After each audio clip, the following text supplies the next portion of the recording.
ছোটবেলায় একটি গানের কলি শুনতাম। আসলে তখন বুঝতে পারতাম না যে আসলে এই মধ্যে কী আছে। শুনবেন সেই কলিটা জীবনে সে তো সংগ্রামের নাম। আসলে সত্যিই আপনার জীবনটা সংগ্রামের মধ্যে লিপ্ত। যদি এই সংগ্রামকে আপনি সফলতায় পর্যবেসিত করতে চান, তাহলে সাধনার কোনো বিকল্প নেই। দীর্ঘ সাধনার পরেই কিন্তু আপনার জীবনে সফলতার স্বপ্ন বা সফলতার সেই কাঙ্ক্ষিত লক্ষ্যে পৌঁছানো সম্ভব।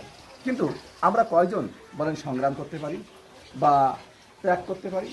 আপনাকে এই দীর্ঘ পথ অতিক্রম করতে গেলে আপনার জীবনে আরাম, আয়েশ, বিলাসিতা এগুলো দিকে তাকালেই চলবে না। আপনি বালিশে মাথা দিয়ে শুধু স্বপ্ন ধরা দেবে এটা কখনো ভাবতে পারেন না। তাই আসেন, আমাদের জীবনে যদি আমরা সেই কাঙ্ক্ষিত লক্ষ্যে পৌঁছতে চাই, তাহলে আমরা সাধনা করি, আর আমরা পরিশ্রম করি, আর ধৈর্য ধারণ করি। নিশ্চিত থাকেন যে আপনার এগুলো কখনোই বৃথা যাবে না। এগুলোর সন্নিবেশ ঘটলেই আপনি আপনার জীবনের কাঙ্ক্ষিত লক্ষ্যে পৌঁছাবেন, এটা বলাই যায়।